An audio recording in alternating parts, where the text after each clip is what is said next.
Records carved into clay tablets in Mesopotamia can feel quiet, heavy, matter-of-fact. And yet if you read what the scribes left behind, the quiet begins to turn into something else, something sharper. They were not describing a past that slowly eroded. They were not describing an era that gradually evolved into the next. The tone suggests something brutal than that. History for them had shattered. The Sumerian king list compiled around 2100 BC from sources the scribes insisted were older divides, all of time, with a single line. It doesn't build up to it with drama. It doesn't pause to explain. It simply arrives as if the clay itself is unwilling to waste breath. Then the flood swept over. 4 words, and after those 4 words, reality fractures. Before kings rule on timescales that do not belong to ordinary life. After time compresses into spans that begin to resemble human years. Before kingship moves as if it were a physical substance carried from city to city. After kingship must be lowered from heaven again, as though authority itself cannot simply resume on its own. And everything before becomes a lost world the scribes can only name, never touch.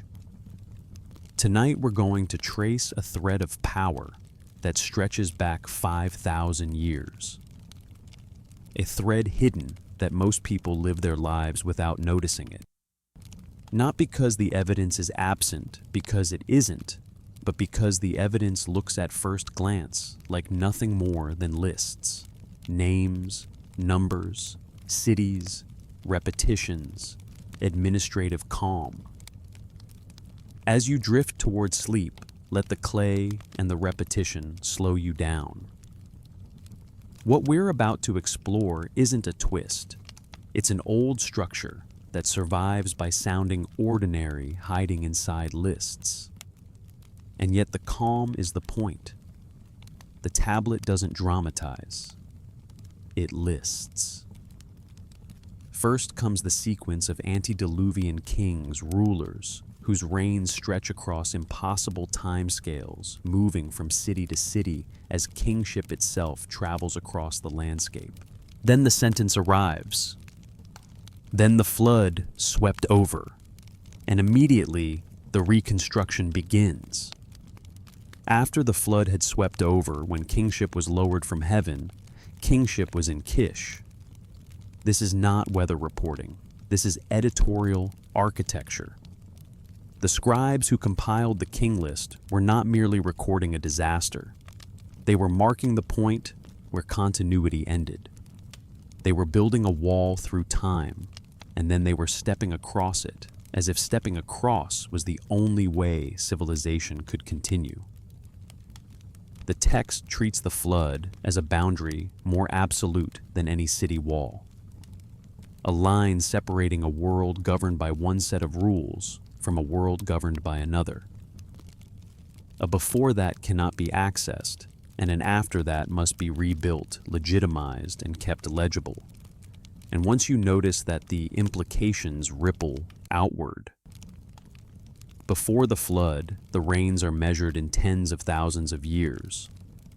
Alulim of Eridu holds power for 28,800 years, Alulgur for 36,000 years. The figures keep coming, each one pressed into clay with the same hand that tallied barley and sheep. The numbers are too large to sit comfortably in the mind.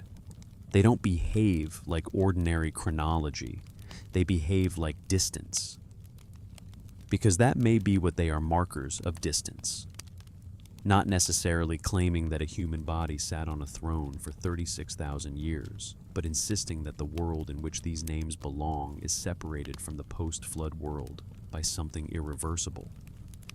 The numbers signal you cannot verify this. You cannot walk here. You cannot reconstruct this with the tools you use for ordinary history. and yet the names are recorded anyway, the cities are recorded anyway, the sequence is preserved anyway. Why? Why preserve a ledger of the unreachable? Why maintain the architecture of a past you cannot touch? Why keep copying this boundary century after century as if the boundary itself were sacred? If you feel the weight of that question, if the weight of clay tablets and severed time has pulled you in, then keep listening. If you want to, you can leave a like or subscribe, but only if this kind of inquiry is what you came here for, and if you feel like it, tell me where you're listening from. Because once we move past the sentence, then the flood swept over, we enter a different register. Not because the scribes stopped believing in gods or stopped believing in kings, but because the very style of record changes. The numbers compress. The list begins to resemble a chronicle. The world becomes differently trackable. The king list itself makes the division explicit. Scholars can debate where mythology ends and record-keeping begins, but the clay doesn't argue. The clay draws the line, and then it writes the after. And that after is not triumphant. It is cautious. It is rebuilt under a different kind of permission. The past is still there, named numbered, and sealed behind the flood, while the present begins again with kingship lowered from heaven, as if the world has to be authorized to continue.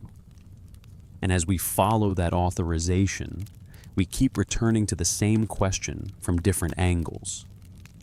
What does it mean to live after a break so complete that even time behaves differently?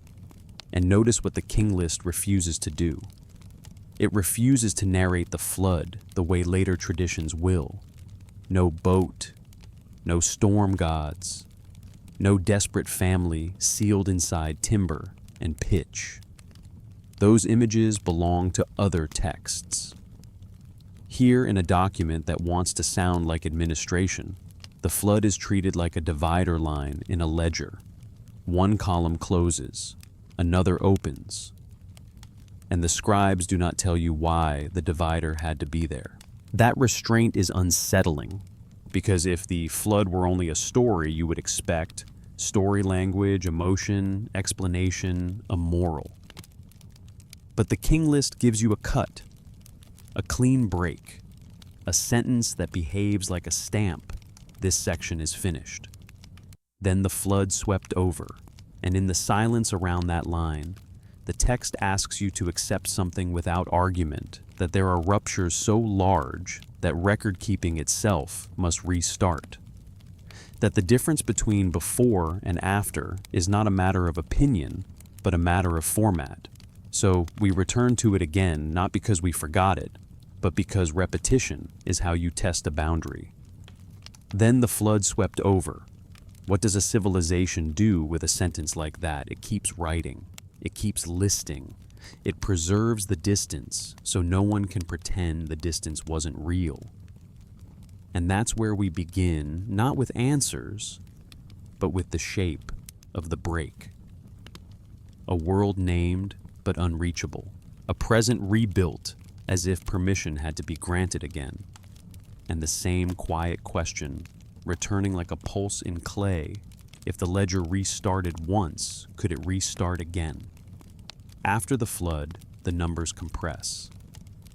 That is the first thing the king list wants you to notice, even if it never says it in those words.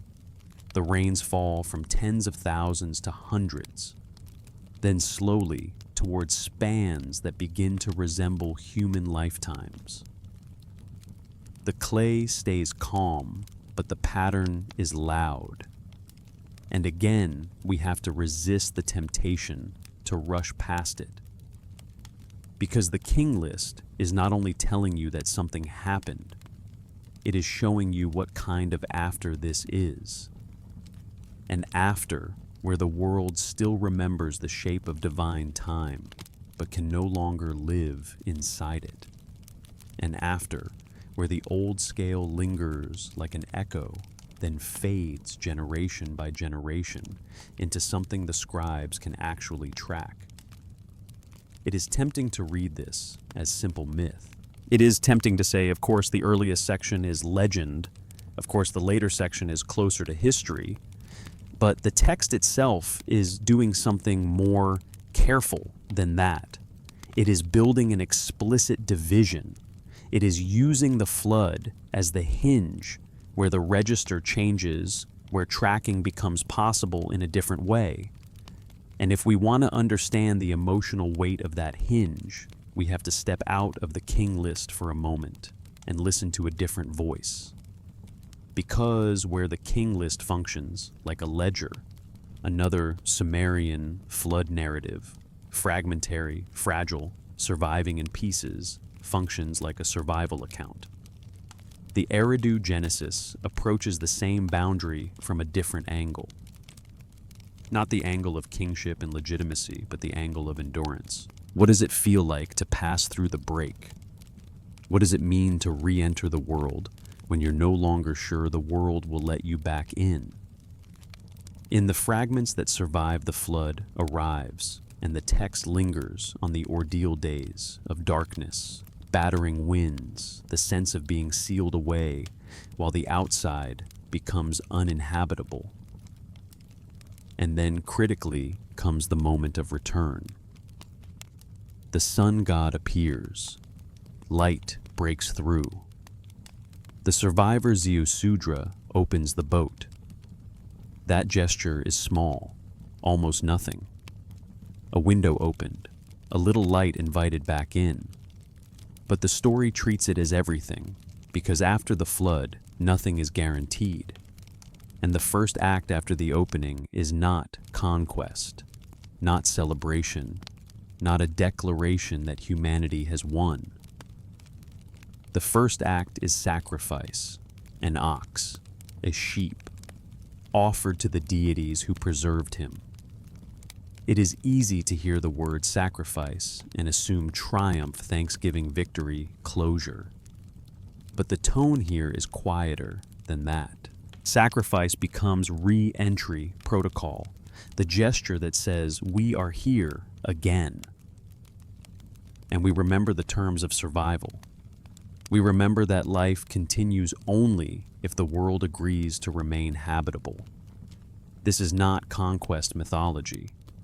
This is restoration narrative, built on humility rather than dominance. The world resumes, but it resumes softly, as if it could stop again at any moment. And that softness matters because it matches the king list's own strange restraint. Both texts, in their different ways, treat the flood as a boundary that changes the rules. The king list marks the break in time and authority. The Eridu Genesis lingers in the moment of stepping back into light. Neither one offers you the satisfaction of a clear explanation. Neither one tells you why the old world had to end. They simply show you what it meant to live after it ended. Later Mesopotamian flood traditions carry the same structural pattern forward. They keep returning to the same arrangement: rupture, survival, cautious restoration. And each time the story is told, the flood is less like weather and more like governance, less like accident, and more like a decision that reshapes the terms of existence. We'll return to that slowly, because the repetition is important. Again, the flood is not only an event in the narrative. It is the mechanism that explains why the past feels unreachable. Again, the flood is not only destruction. It is a boundary that forces authority to be reauthorized, regranted, reestablished. And the Eridu Genesis makes that emotional. When light returns, the survivor does not act like an owner reclaiming property. He acts like someone stepping into a room that might collapse. He responds with ritual, with tears and submission, with the careful, almost trembling knowledge that survival is not the same as restoration. The gods confer life like a god upon Zeus Sudra and his wife, granting them preservation, setting them apart. And the story does something subtle with that gift. It honors the survivor, but it also removes him. Placed in Dilmun, a distant paradisiacal place, separate from the ordinary world, where post-flood humanity will rebuild. The old world is not returned. The survivor is not made king over a restored antediluvian order. Instead, the story leaves you with a feeling what comes after is smaller in scope, more cautious in aspiration. The long reigns, the old certainties, the world where kingship moved between cities as cosmic principle, whatever that was, it does not come back. And so we circle back to the king list again because the texts are speaking to each other. The king list dryness begins to look less like indifference and more like the grammar of rebuilding. When a civilization is trying to keep itself together, it does not always narrate trauma in detail. Sometimes it does something else. It files the trauma as a boundary and then it keeps going. Then the flood swept over. After the flood had swept over, kingship was lowered from heaven again. The repetition isn't decoration, it's instruction. It's a way of saying continuity is not assumed here. Continuity must be granted. And if you sit with that long enough, you start to feel what Mesopotamian scribes may have felt in their own bones. The terrifying fragility of everything that looks permanent.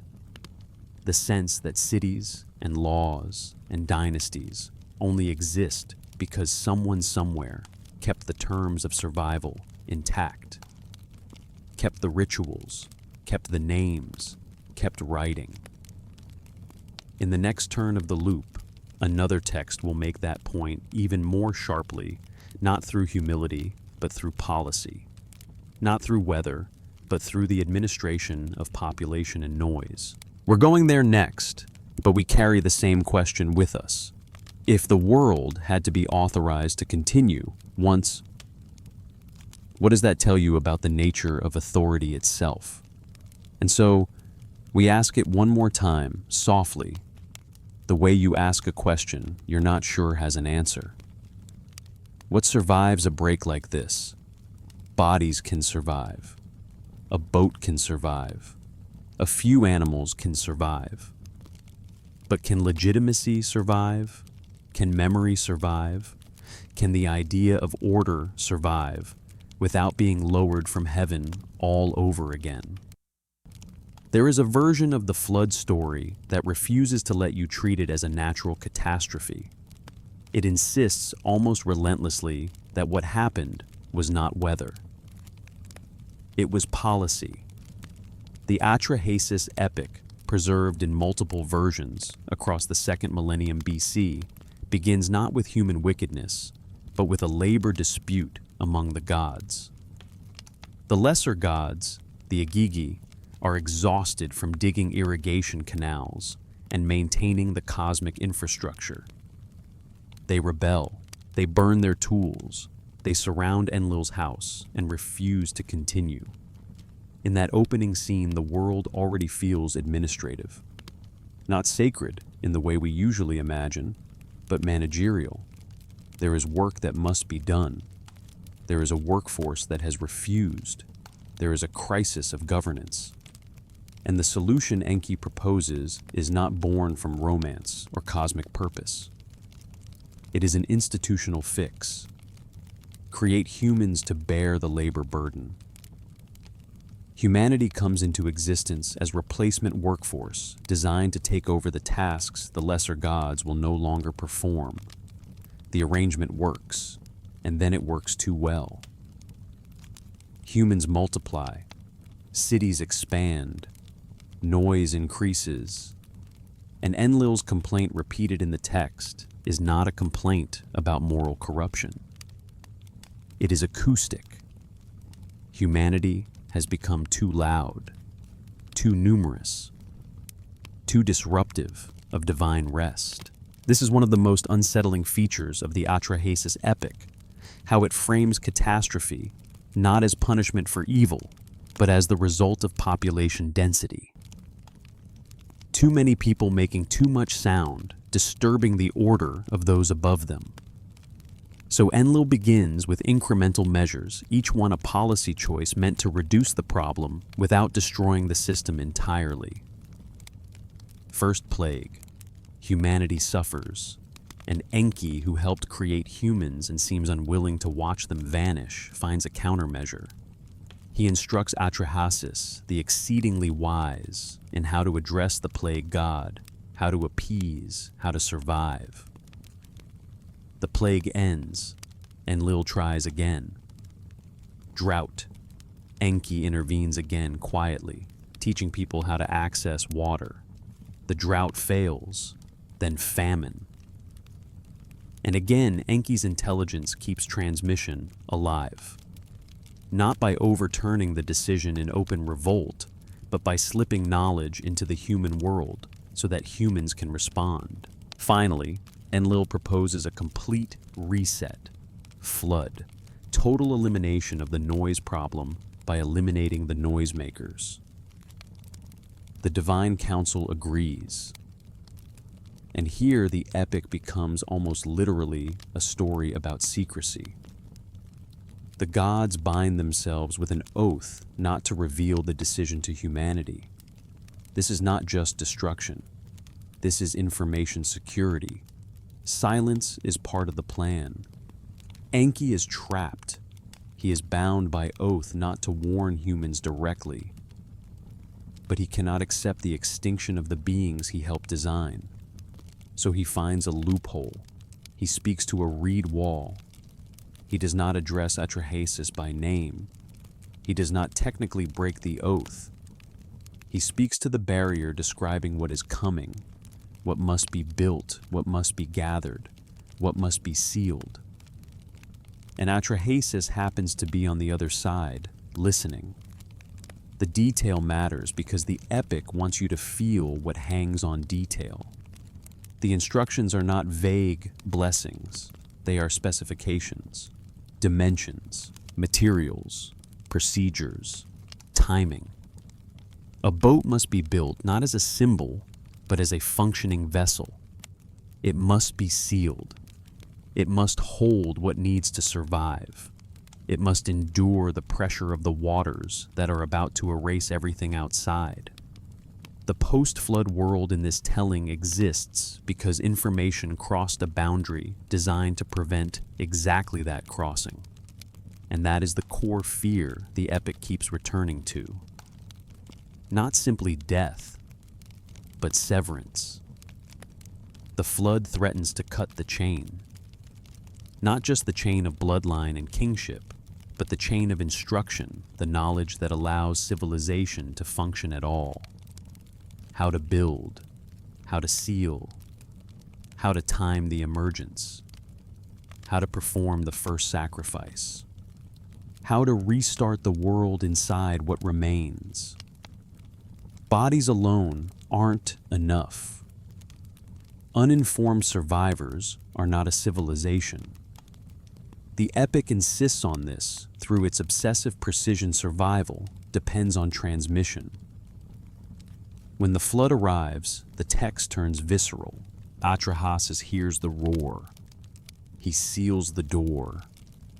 He listens as the outside world collapses into water. And even the gods recoil at what they have authorized. Ishtar screams like a woman in labor.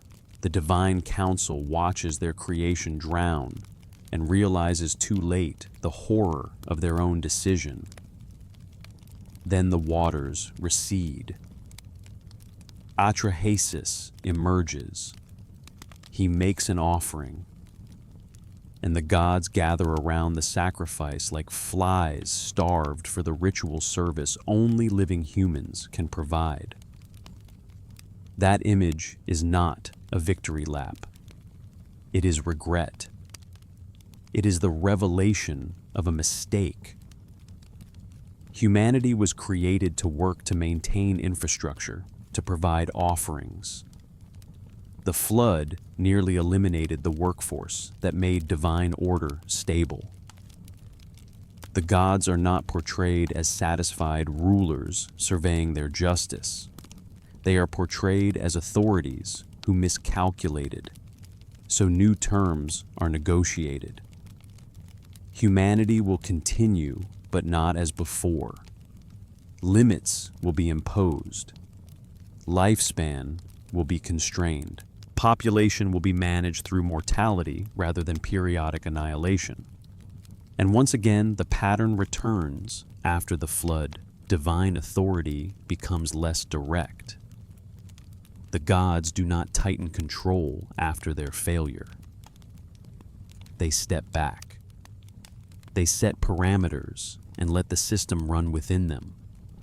If you listen carefully, you can hear the same structure echoing in the kingless formula. After the flood, kingship must be lowered from heaven again. Authority cannot simply resume through human lineage because the chain broke. So, legitimacy must be granted from above, as if the world itself needs reauthorization. And we return to the same question again, because the texts keep returning to it. What does it mean when authority survives catastrophe, not by constant intervention, but by installing limits and withdrawing? What does it mean when the system continues precisely because it is designed or forced to run without its founders present? The flood across these traditions is not only a story of water, it is a story of governance, a story of rupture, of secrecy, of knowledge, struggling to cross a break meant to end it. A story of a world that becomes smaller, more cautious, more regulated. And in that smaller world, the work of writing, of recording, copying, transmitting, starts to feel less like culture and more like survival itself. Because if the flood is in part a story about the chain not breaking, about instructions surviving across a silence, then the king list's floodline begins to look like the same anxiety expressed in a different format. A ledger break, a restart, a second lowering from heaven. And that raises a question we can't stop circling. Was the flood a memory of water or a memory of discontinuity? A way to explain why power must be regranted again and again instead of simply inherited without question. If you stay inside the tablets long enough, it can begin to feel as if the flood is a single, absolute event. A wall built through time. A world-ending boundary. But the ground beneath Mesopotamian cities carries its own kind of record. Not ink or clay impressions, but layers. Strata. Deposits that settle, harden, and wait for someone to cut through them with a trowel. And when archaeologists began doing that in the 20th century, the flood boundary became complicated without becoming meaningless. In 1929, Leonard Woolley was excavating the Royal Cemetery at Ur when his workers broke through cultural debris and hit clean water-laid clay. A deposit so thick it looked like silence in the ground. Sterile silt with no pottery, no ash, no trace of human occupation.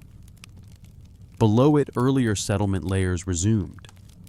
In some sections, the clay stretched feet thick, an unmistakable sign of major inundation, not ordinary seasonal overflow. Woolley famously announced that he had found evidence of the biblical flood. The claim made headlines. It created the kind of cultural electricity that always sparks when archaeology seems to touch scripture. But what the excavations actually revealed was more complex. The flood layer at Ur was real alluvial clay deposited by sustained flooding. It did indicate disruption. It did mark a moment when water had overwhelmed the settlement with enough force to leave a thick, clean scar in the soil.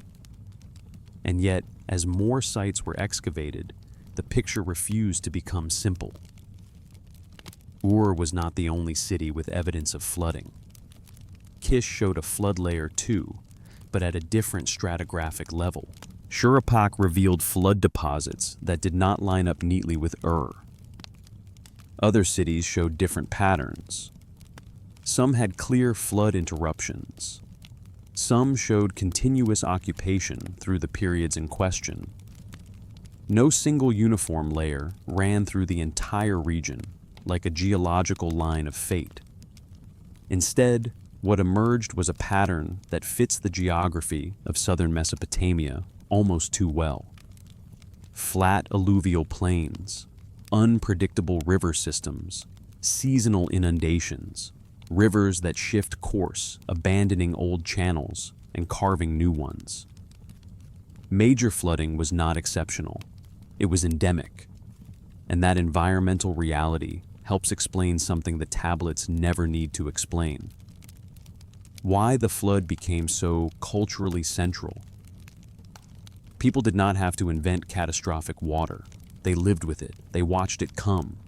They watched it take fields, walls, whole neighborhoods. They rebuilt. They moved. They adjusted. They did this enough times across enough generations that flood could become more than a recurring disaster.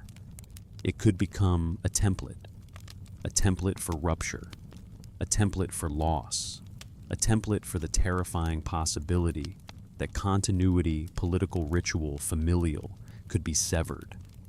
When you understand that the relationship between text and earth shifts.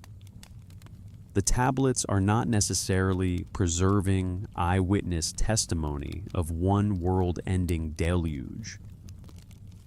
They may be preserving something else, the cultural consolidation of repeated catastrophes into a single narrative architecture. Not a transcript, a framework. And frameworks can be true even when they are not literal in the way a weather report is literal. Because what the flood framework preserves is not primarily hydrology, it is meaning. A society's way of organizing the experience of disaster into an explanation for why the past feels unreachable and why authority must be constantly re-legitimized. This is where the scribes become visible again, not as naive mythmakers, but as memory managers. They weren't concerned with geological precision. They were concerned with continuity, how it breaks, how it resumes, how it is authorized. The flood serves that purpose perfectly. It explains why the before cannot be verified. It explains why kingship must be lowered from heaven again. It explains why the deep past belongs to a different category of time, mythic time, not because it never happened, but because it cannot be checked by the methods of ordinary record keeping. And writing itself becomes part of this system. Because once you have writing, once you can press words into clay and bake them into permanence, you become acutely aware of what happens when transmission fails. You become aware that instructions can be lost, that names can disappear, that a chain can break. So the flood is not only an event remembered, it is an anxiety about forgetting made structural. A boundary that says here, memory becomes unverifiable. Here the ledger restarts. Here we must preserve what can be preserved, because we have already seen what it looks like when the world stops cooperating. This doesn't diminish the weight of the texts. If anything, it makes them heavier.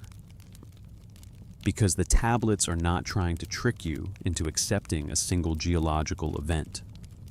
They are trying to teach you how a civilization thinks about survival after repeated rupture, how it consolidates trauma into a single line that can be copied, taught, and used to legitimate the present. Then the flood swept over. In a region where floods did sweep over again and again, those words are not unbelievable. They are inevitable. They are the kind of sentence a culture writes when it needs an absolute divider even if the Earth itself only ever provided partial local scars. Woolley's layer at Ur is often dated to roughly 2900 BC based on the pottery and the position of the deposit in the settlement sequence. That date matters not because it lets us match one story to one event, but because it shows what the archaeological signature actually looks like. Disruption, yes. A scar, yes. But not finality. Above the flood layer, Ur continues. Occupation resumes. The city rebuilds and becomes again a major center. And when scholars expanded the lens beyond the southern alluvium, the pattern became even more instructive. Max Mallowan's work farther north did not uncover an equivalent regional horizon. Robert Adams's settlement pattern studies showed something almost more sobering than apocalypse cities, expanding and contracting populations, shifting sites, sometimes disappearing entirely as rivers changed course, and water management succeeded or failed. Flooding drought channel migration, these weren't anomalies. They were conditions. So the archaeological record keeps telling the same slow story: catastrophe, adaptation, continuation. A world that can be damaged without being erased. And that strangely brings us back to the tablets again, because the scribes are not only remembering destruction, they are remembering what it feels like to rebuild in a landscape that can undo you. They are remembering that continuity is never guaranteed, only maintained. And the flood, whether singular or repeated, becomes the perfect boundary marker for that feeling. And the question we carry forward is not, did it happen exactly once?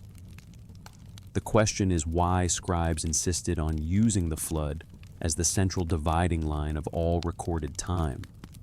What did that choice allow them to organize? What did it allow them to repair? What did it allow them to claim about survival, about legitimacy, about the fragile machinery that keeps civilization running at all?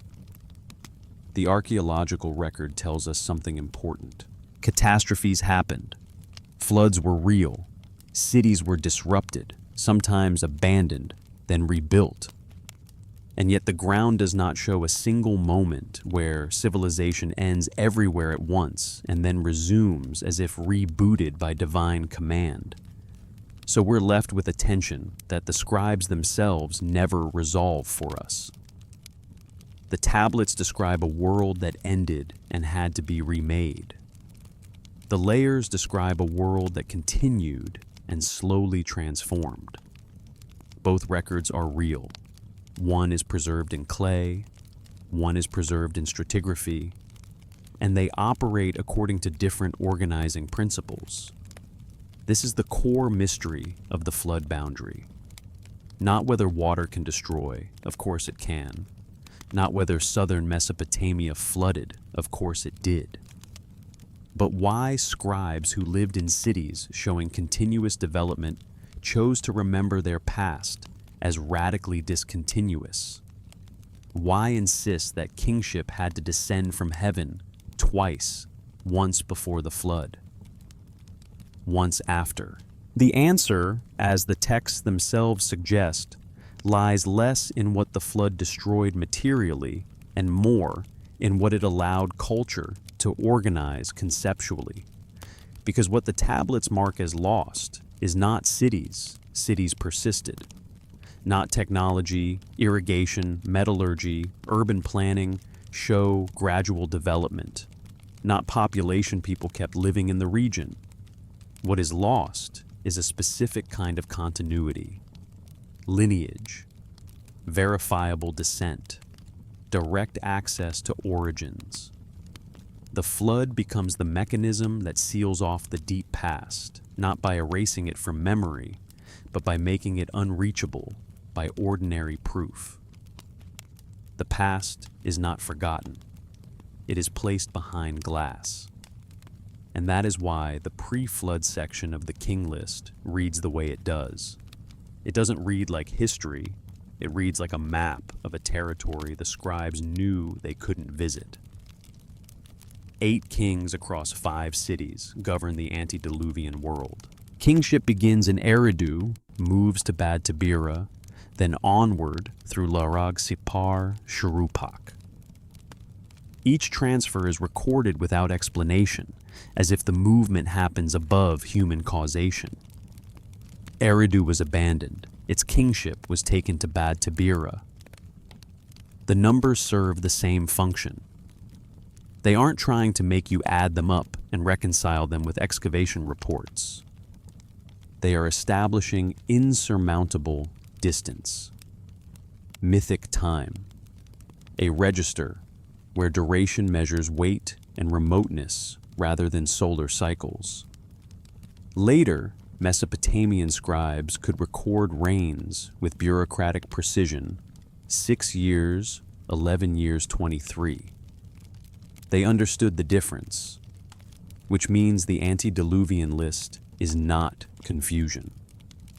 It is deliberate memory management, a culture preserving 2 kinds of truth at once: verifiable chronology for the recent past and sacred unreachable tradition for the origins. That is why the cities in the list matter too. Eridu carries religious primacy as a cult center associated with Enki and the preservation of knowledge, even though by the time the list was compiled, Eridu's political prominence had long faded. The king list maintains sacred geography regardless of contemporary politics. Bad Tabira, Larag, Sipar, Shuropak. Each name functions like a marker on a ritual itinerary through primordial Sumer. Even Dumuzi's presence in the antediluvian sequence makes sense inside this logic. Dumuzi belongs to religious narrative as much as to political chronicle shepherd god, lover of a non-dying deity tied to cycles of loss and return. His inclusion shows how mythic time can contain figures whose truth is not the truth of archives but the truth of meaning. The king list integrates them without apology because it is not trying to separate genres the way modern readers want to separate them. It is trying to preserve origins without pretending origins are accessible. And then again, the flood performs its editorial work. Then the flood swept over, the ledger closes, the restart begins. After the flood had swept over, when kingship was lowered from heaven, kingship was in Kish. This is why the king list spends exactly 1 sentence on the flood itself. The flood is not there to be narrated. It is there to justify a new accounting system, a new mode of legitimacy that doesn't have to trace uninterrupted genealogy across a break. Other Mesopotamian chronicles use similar devices. The Widener Chronicle, composed much later, explains rises and falls of kings through their relationship to the cult of Marduk, neglect, disaster, restoration, prosperity. The Tummel Chronicle tracks cycles of neglect and repair at the Nippur sanctuary. In both, catastrophe functions as an editorial tool, a break that allows authority to be reset through proper restoration. The events may have historical kernels, but the structure is organizational.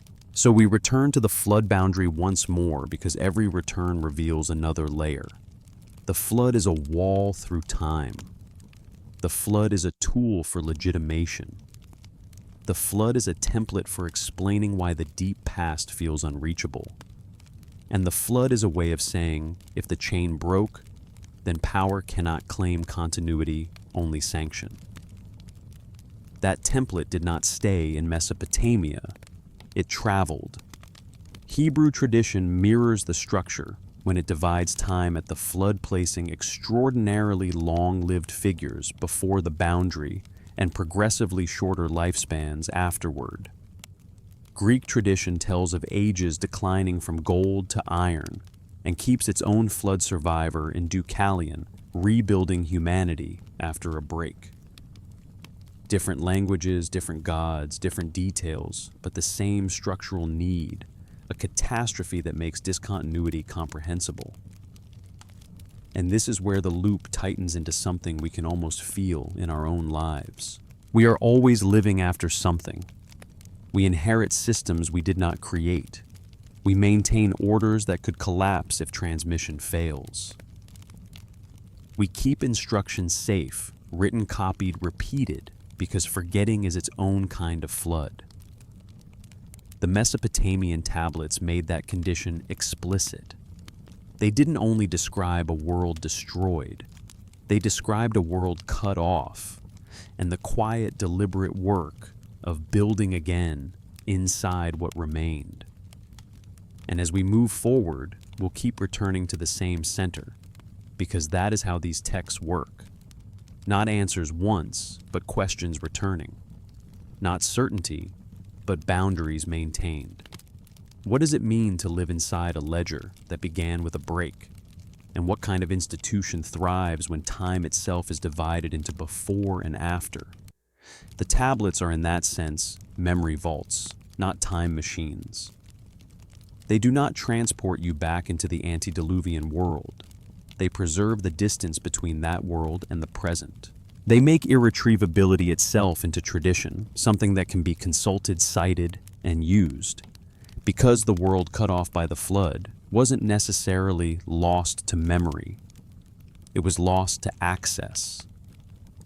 And the difference between those two kinds of loss is everything. To remember that you cannot recover the origins is for a bureaucracy of power a kind of stability. It tells you where verification begins. It tells you where inherited sanctity takes over. It tells you quietly how the ledger is allowed to continue. If the flood boundary is an editorial wall, if it's a way of sealing off origins so the present can restart with legitimacy, then one question keeps resurfacing, no matter how slowly we try to move past it. What exactly is being protected by the wall? Because the king list doesn't simply mark a break in time, it marks a break in authority. Before the flood kingship is treated as something that travels, yes, but it travels in a world where the scale of rule is not just long, but other. The reigns are not merely extended. They belong to a category of duration that makes ordinary verification meaningless. And because verification becomes meaningless, authority becomes in a strange way unquestionable. Not because it is proven, but because it is placed beyond proof. After the flood, the world changes, and the text insists the change is so complete that kingship must be lowered from heaven again. This phrase repeats so cleanly that it becomes hard to ignore. Kingship was lowered from heaven before. Kingship was lowered from heaven after. The repetition is not poetic flourish. It's administrative logic. Because if you accept the flood as a genuine break, if you accept that the chain of continuity snapped, then no post-flood dynasty can legitimately claim descent from the antediluvian order in any provable way. The line is sealed. The past is unreachable. Even if the names remain, even if the cities remain, the method of verification does not. And so the solution, again, is sanction. Authority does not have to be traced. It has to be granted. This is why Kish matters in the king list's architecture. Kish becomes the first post-flood capital, not necessarily because Kish was literally the first city rebuilt, but because Kish functions as a ritual anchor for restoration. It is the place where legitimate rule returns, the place where the new ledger begins. And once you see it that way, the post-flood section becomes more than a simple sequence of dynasties.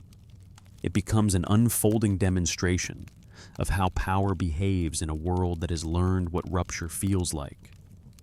Kish receives kingship. Then kingship moves again, and again, city by city, dynasty by dynasty. Sometimes the king list admits warfare. Kish was smitten with weapons, but even then, the transfer of kingship is described as something carried, taken, established. The phrasing keeps power above the battlefield.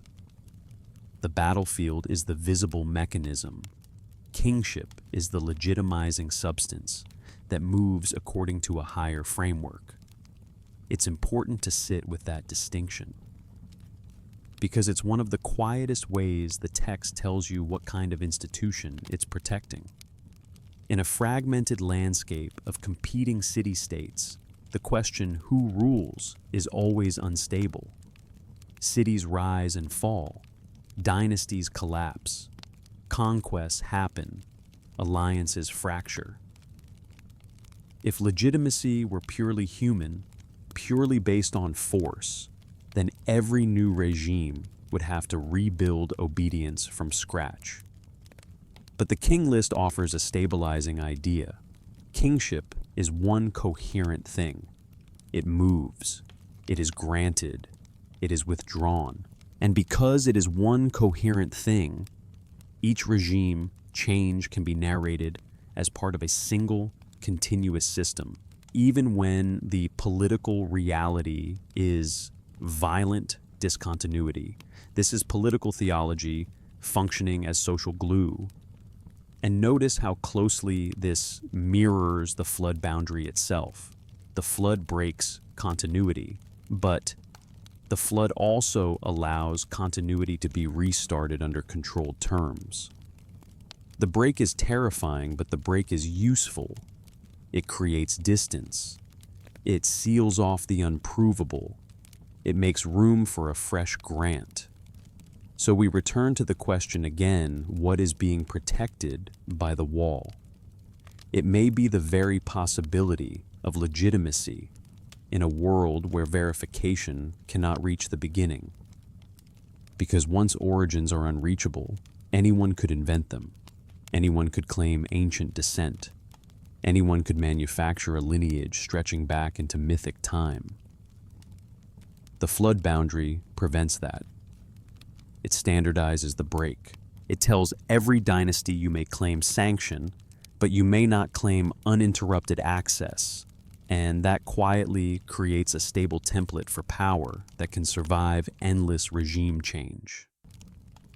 This begins to sound less like mythology and more like institutional engineering. And the texts themselves, especially as they evolve, keep reinforcing this institutional frame.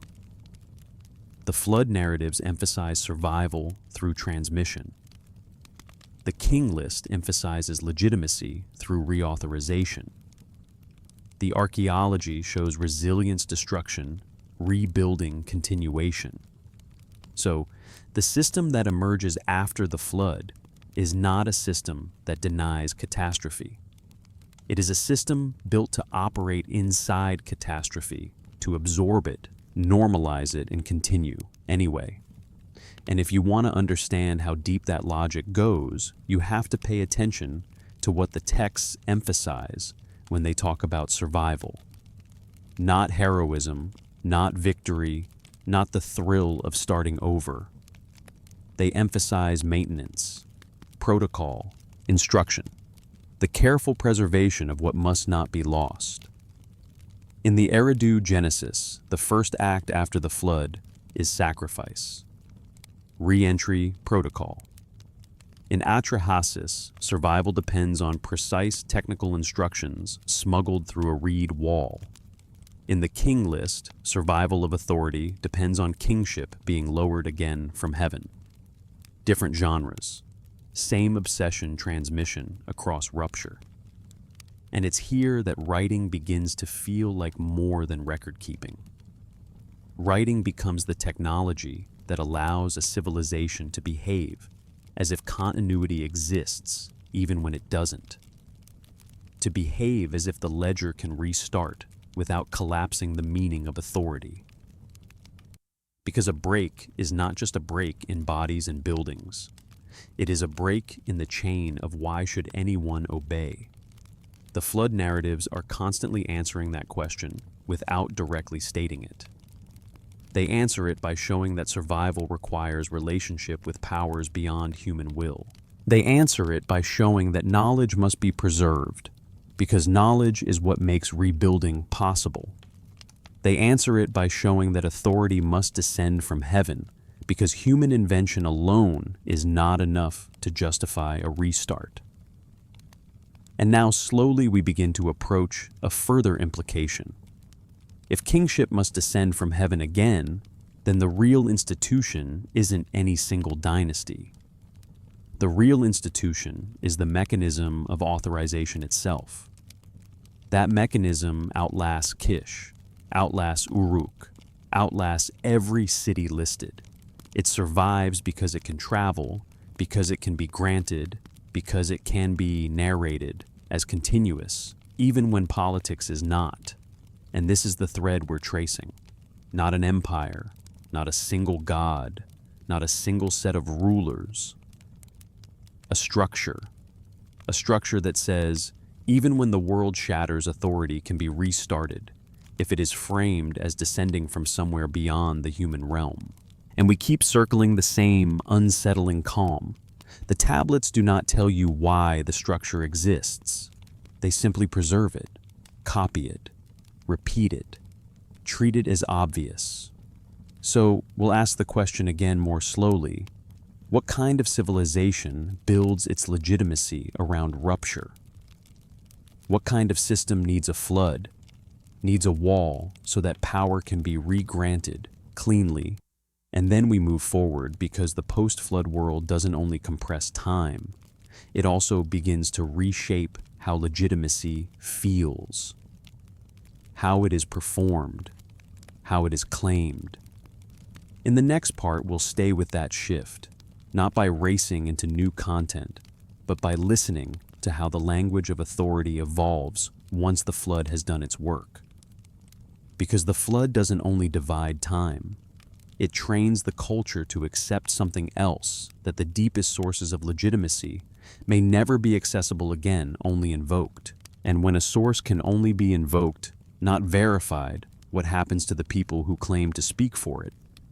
If kingship can be lowered from heaven twice, once before the flood, once after, then the question isn't only where authority comes from. The deeper question is what happens to authority when its source becomes unreachable. Because the flood doesn't just break chronology, it breaks access. And when access breaks, language changes. Not loudly, not with an announcement, but with a subtle shift in how the text describes what power is, and how power moves, and how power can be made to feel continuous, even when everything that once anchored it has been sealed behind water and distance and inherited tradition. So let's stay with the kingless phrasing for a moment longer. Kingship was in Kish. That line sounds simple, almost flat, but it does something powerful. It turns kingship into a location-based condition, as if kingship is not merely held by a person, not merely seized by a dynasty, but situated, installed in a city, like an office, like an institution that can occupy one seat at a time. And then we see the next move. Kingship does not simply end. It is taken, carried, established somewhere else. So the text offers a world where kingship behaves like a transferable object, something that can travel across the landscape while remaining itself. And this is where the post-flood world begins to feel less like a sequence of rulers and more like a demonstration of a system. Because if kingship is mobile, then political instability becomes narratable. Wars can happen, cities can fall, regimes can change, yet the underlying structure can remain intact, precisely because kingship is framed as the stable thing that moves, not the armies, not the kings. Kingship. And what makes this work is the way the king list speaks. It doesn't speak like a dramatic epic. It doesn't speak like a lament. It speaks like a ledger. And when a culture speaks like a ledger about legitimacy, it tells you something about what that culture is trying to preserve. Not sensation, not spectacle, but continuity, formal continuity, the kind that can be cited, the kind that can be copied, the kind that can be repeated until it becomes the only safe bridge between what cannot be accessed and what must still be obeyed. Because notice what the king list is really doing after the flood. It's not simply naming kings. It's rebuilding the possibility of governance. It's saying, here is how rule resumes when lineage cannot be cleanly traced. Here is how authority can feel legitimate when the old world is sealed off. Here is the formula that lets obedience persist without requiring direct proof of origin. And the formula depends on repetition. Kingship was lowered from heaven. The phrase returns exactly because it must. It's the hinge. It's the restart mechanism. When you hear it once, you might treat it as poetry. When you hear it twice, before and after the break, you begin to feel it as procedure. And procedure is the point. Because if authority can be procedurally reauthorized, then the system doesn't need access to the antediluvian past. It only needs a stable narrative template that makes reauthorization feel normal, expected, even necessary. And in a world shaped by floods, real floods, repeated floods, nothing feels more plausible than the idea that the world can be interrupted and then resumed under new terms. So, again, we circle back slowly, the way these texts make us circle back. The flood is not just catastrophe. The flood is a justification for a new ledger. And the new ledger has to be written in a way that can withstand time. Which brings us to the scribes. Because none of this works unless someone is doing the copying, someone is preserving the template, someone is maintaining the list, the phrase, the structure. Someone is keeping the break intact, not letting it dissolve, not letting it blur into gradual change, not letting it be explained away into seamless continuity. And that means the scribes are not merely recording. They are managing memory. They are deciding what kind of past can be treated as verifiable, and what kind of past must remain sacred, unreachable, sealed. This is why the flood boundary matters so much as an editorial device. It creates a clean distinction between two modes of truth. Before mythic time, where reigns stretch beyond the reach of checking. After quasi-historical time, where reigns compress toward spans that can be tracked, verified, and compared against dated administrative records. The scribes are not confused about this distinction. They reinforce it by how they write. They don't gradually transition you out of the impossible numbers. They cut. They place a wall. They restart. Then the flood swept over. After the flood had swept over, it's not just repetition, it's architecture. And architecture is exactly what a civilization needs when it lives with the constant fear of forgetting. Because the flood narratives, Eridu, Genesis, Atrahasis, tell you that survival isn't only about bodies. It's about instruction. It's about protocol. It's about what must be preserved so that rebuilding is not chaos, but restoration. In Eridu Genesis, the return begins with light utu, breaking through, and then ritual. The sacrifice is not an afterthought. It's the first act of re-entry, the first sign that survival is being made legitimate through proper relationship. In Atrahasis, the survival vessel is not built from vague inspiration. It's built from specifications, measurements, materials, steps.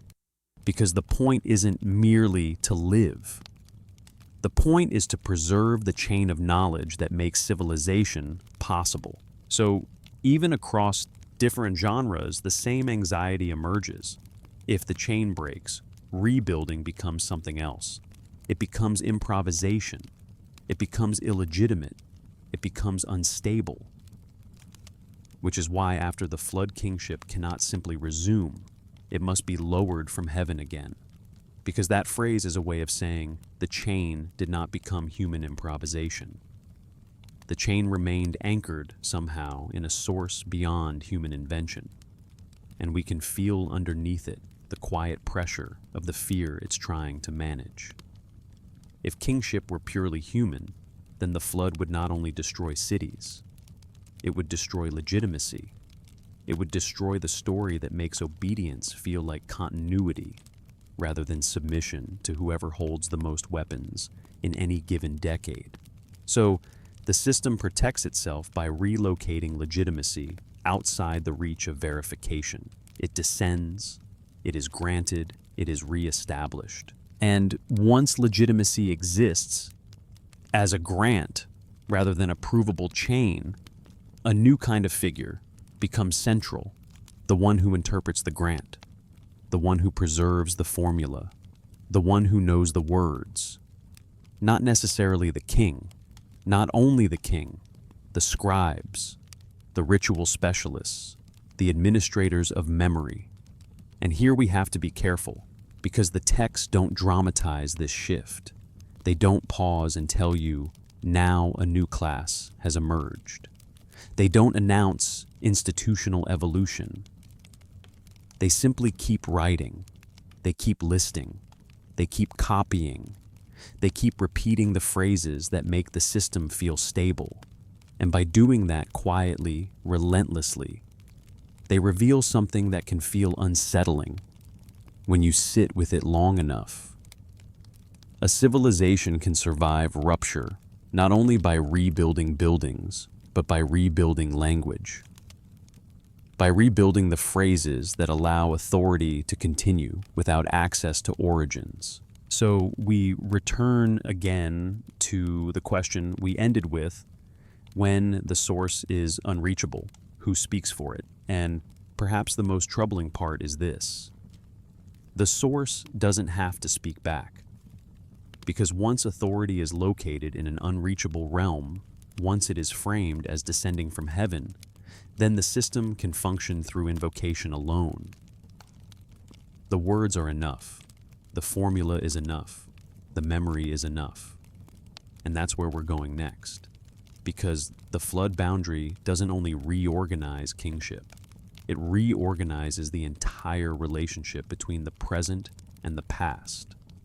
What can be checked, what must be inherited, what must be preserved, and what must be sealed off forever behind a single line written in clay.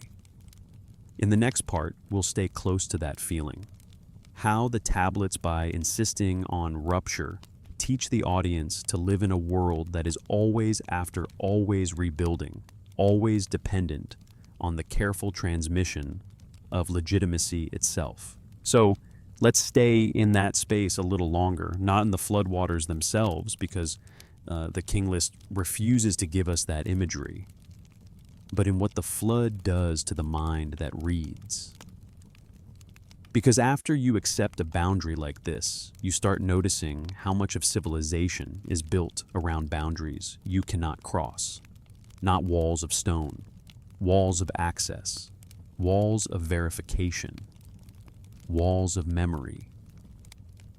And once you notice that, you start to see the flood not as a single event, but as a template for how people explain why the past feels unreachable.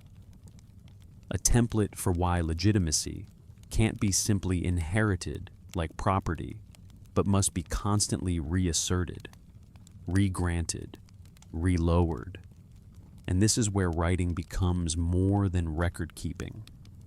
Because writing in this context is not a window into the past. It's a seal placed over the past. It says this is what we have and this is what we cannot have. It says this is the break, and we will not pretend it didn't happen.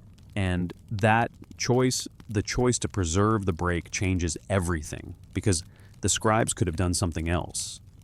They could have smoothed the numbers, they could have blurred the transition, they could have let the flood dissolve into gradual change, but they don't. They keep the line sharp. Then the flood swept over. 4 words, and the ledger closes. And here we return again because we have to, because the texts themselves keep returning.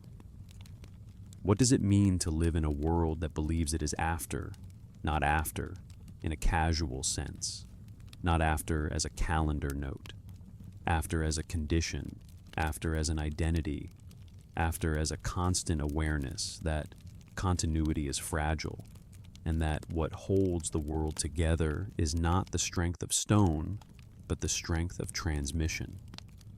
Because notice the emotional logic under the structure. The king list gives you administrative bluntness. The Eridu Genesis gives you the quiet, trembling moment when light returns and the survivor opens the window. The Atrahasis epic gives you the desperate ingenuity of preserving instruction through a loophole knowledge transmitted when knowledge is forbidden. Different tones, different genres, but the same underlying insistence. If the chain is severed, then rebuilding becomes something else. It becomes uncertain. It becomes unanchored. It becomes vulnerable to the next rupture. So the culture builds rituals, and it builds lists, and it builds phrases that can be repeated across centuries until they become almost mechanical. Kingship was lowered from heaven, and because those phrases can be repeated without access to origins, the system can endure even when origins are sealed off. This is why the flood boundary doesn't end in Mesopotamia. It travels. Not necessarily as a literal memory of one flood, but as a pattern that other cultures recognize, instinctively a hard break in time that explains why the earliest ages feel larger, stranger, more saturated with divine proximity, and why afterward everything becomes smaller, shorter, more human. The pattern appears again in Hebrew tradition in a way that feels almost eerily familiar. The flood divides time. Before the deluge, lifespans stretch far beyond ordinary human scale. After the deluge, the numbers compress. Not gradually, not casually, but as if something has shifted in the conditions of existence itself. As if the world that comes after cannot sustain what the world that came before once allowed. And here again, we have to resist the impulse to treat this as merely myth. Because the question isn't whether the numbers are biologically plausible. The question is why the boundary is so useful. Why so many traditions return to the same structure, mythic time, catastrophe, compressed time, and the structure appears again in Greek tradition, not in the exact same vocabulary, but in the same emotional architecture. Hesiod describes successive ages, each one a deterioration, each one further from the origin. A golden age becomes a lesser age. Proximity becomes distance. Certainty becomes effort. And the flood appears again too through Deucalion, the survivor who repopulates a world after catastrophe, a world that begins again under diminished conditions. Different names, different language, but the same sense of being post something, the same insistence that a break occurred. That the past is not simply earlier, but fundamentally different, sealed away by a rupture that cannot be crossed by ordinary memory. And when you step back and look at this recurrence slowly, without rushing to simplify it, another question returns, one we've already touched, but now it widens. Why is catastrophe such a powerful tool for organizing time? Because a catastrophe does something smooth, evolution cannot do. It explains discontinuity. It makes the gap feel lawful. It says you are not failing to remember because you are careless. You are failing to remember because the world itself was severed. And that matters because once a culture accepts that time can be severed, it also accepts that authority can be severed. And if authority can be severed, then authority must be restored through something beyond human invention. This is why lowered from heaven is not just a poetic phrase. It is a solution to the problem every post-catastrophe society faces. How do you obey new rulers when the old world is gone? How do you accept legitimacy when lineage cannot be proven? How do you rebuild hierarchy without admitting it might be improvisation? So you say it was granted, it descended, it came from above.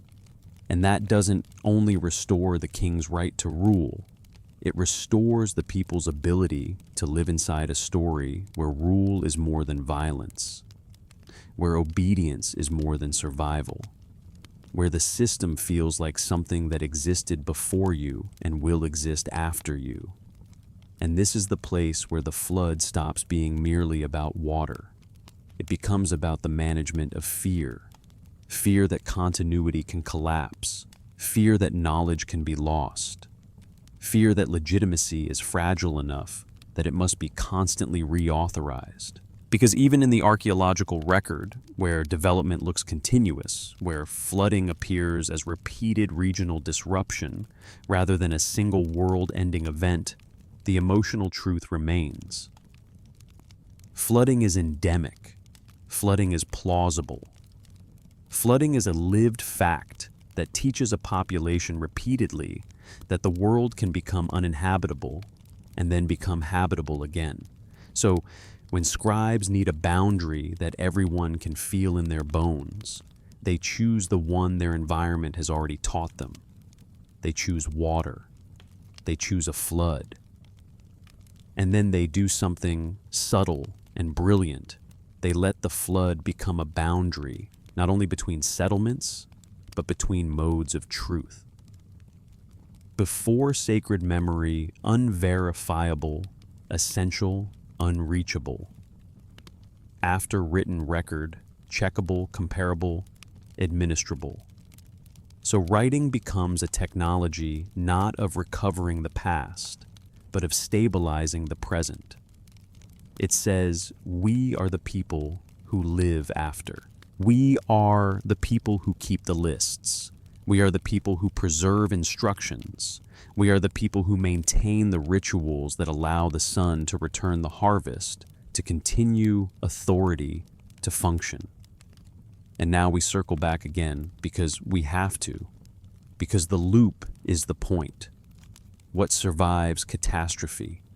Not everything, but not nothing. A boat survives. A window opens. A sacrifice is made. A phrase is repeated. A ledger restarts. And a civilization continues, not because it denies the break, but because it builds its identity around the break. Around the knowledge that the world can end and therefore must be maintained. So, in the next part, we're going to lean even closer into that idea of maintenance, how the post-flood world in these traditions becomes a world defined less by expansion and more by preservation, less by conquest and more by keeping the chain intact. Because once you live after the greatest threat isn't simply death, it's forgetting what allows life to remain organized at all. So let's linger with that word we ended on, maintenance. Because once a civilization learns to see itself as living after rupture, after severing, after the moment, when then the flood swept over its deepest instinct shifts. It doesn't disappear. It doesn't stop building. It doesn't stop ruling or farming or writing. But the center of gravity changes. Not expansion first, not conquest first, not even invention first, but preservation, keeping the chain intact, keeping the ledger continuous, even when history insists continuity has already been broken. And that is where the flood boundary becomes more than mythic scenery. It becomes an organizing principle, a way of thinking, a way of governing, a way of remembering. Because when you read these texts slowly, when you let them breathe the way they were meant to breathe, you start to feel that what they're managing is not simply time. They are managing fear. The fear that things can end, the fear that knowledge can fail to cross the gap, the fear that legitimacy can become unprovable. And so the post-flood world becomes a world of systems built to withstand forgetting. Not to erase the break, but to live inside it. To say again and again in different ways, with different genres, with different emotional temperatures, we know a boundary exists. We know the past is sealed. We know the old world is unreachable. So we will keep what can be kept. And we will keep it with ritual precision. We will keep it with administrative precision. We will keep it with repetition. Because repetition is not redundancy when the goal is survival. Repetition is reinforcement. Repetition is structural. Repetition is the sound of a culture refusing to let the chain snap again. And you can see that in the way the king list behaves. It doesn't describe catastrophe. It uses catastrophe. It uses it like an editor uses a page break. Then the flood swept over, and immediately reconstruction, immediately authorization, immediately kingship lowered from heaven, again, again, again. The repetition is the point, because again solves the problem that the flood created. If the old line is severed, then power cannot simply resume as if nothing happened. If the old line is severed, then no new ruler can honestly claim unbroken descent from what came before. And if no ruler can claim descent, then legitimacy must come from elsewhere. So the text says it comes from above. So the text says kingship is lowered from heaven again. So the text says authority is not seized, it is granted, not invented, reauthorized, not improvised, restored. And here we circle back, not to repeat ourselves for efficiency, but to repeat ourselves for resonance. What does that do to a society? What does that do to the people who live under kings? What does it do to the scribes who write the lists? What does it do to the idea of time itself? Because once you accept that kingship must be lowered from heaven, again, you begin to accept something even deeper. That authority is something that can fail, something that can be interrupted, something that can vanish and then return, not by human hands alone, but by an external sanction that makes the return feel lawful. And if authority can vanish, then maintaining it becomes a kind of sacred labor, not only through war, not only through policy, but through careful continuity, through copying, through recitation, through keeping the formulas alive. And you can feel this same logic in the flood narratives that the king list refuses to dramatize. Because the Eridu Genesis doesn't give you an empire rebuilt. It gives you a window opened. It gives you light returning. It gives you tears. It gives you sacrifice as the first act of re-entry. Not celebration protocol, not triumph humility, not conquest relationship. As if the world resumes only under terms, as if survival is permitted not guaranteed. And in the Atrahasis epic, the emphasis intensifies. The flood becomes policy, silence becomes conspiracy. Survival becomes an information problem. The world continues because one God finds a loophole in an oath and instructions pass through a reed wall. A reed wall. Such a small thing to hold such a massive hinge. Not a sword, not a throne, not a miracle, but transmission, a channel, a way for knowledge to cross what was designed to stop it from crossing.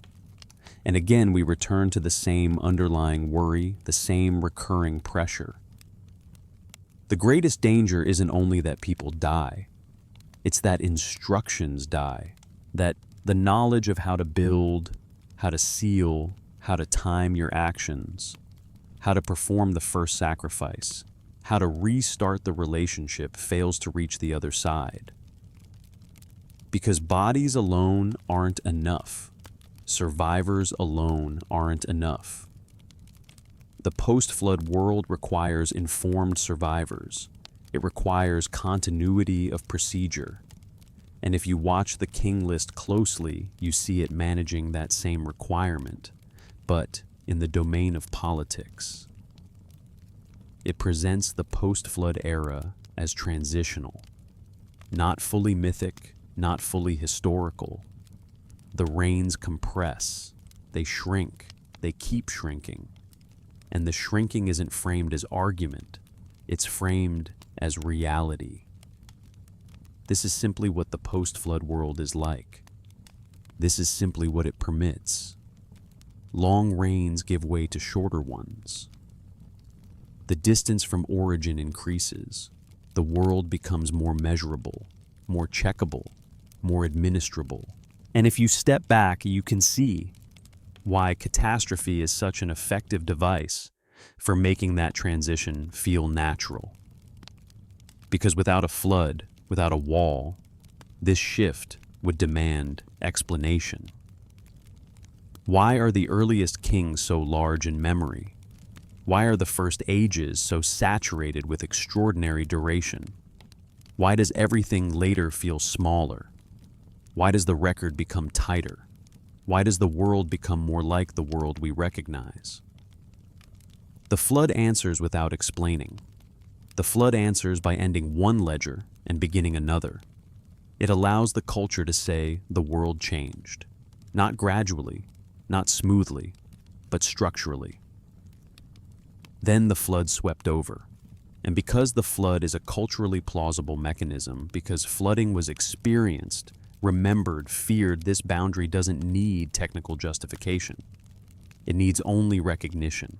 And once the boundary exists, maintenance becomes the dominant virtue. Because in a world that knows it can be severed, the highest skill is not daring, it's continuity. This is where the scribes become more than writers. They become custodians of the hinge. They are the ones who preserve the break without letting the break destroy everything.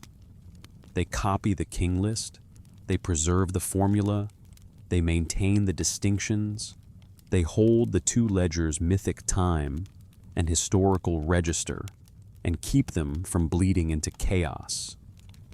And this is where we return to that other thread running through the text you've given us. The flood, as an editorial tool, doesn't remain confined to the deep past. It reappears later at smaller scales in chronicles that use disaster temple, neglect, political crisis, interruption as a way to reset legitimacy, to explain rupture, to justify restoration. The pattern repeats. Crisis, break, repair through proper restoration, authority interrupted, authority reauthorized, again, again, again. And what that repetition reveals is not simply a literary habit. It reveals a worldview trained by experience, environmental experience, political experience, psychological experience, to believe that order is not permanent. Order is maintained. Order is performed. order is copied. Order is kept alive through the careful work of people who know that without that work, the chain snaps. So when the king list says kingship is lowered from heaven again, it is not merely describing divine theater. It is describing a method for surviving discontinuity, a method for making obedience possible after rupture, a method for allowing a new dynasty to stand without claiming what it cannot prove. And if you're listening carefully, you can hear the deeper message beneath the numbers. We live after something. We will always live after something. And because we live after something, the work is not only to build, the work is to keep, to maintain, to preserve the protocols that let civilization restart when history fractures.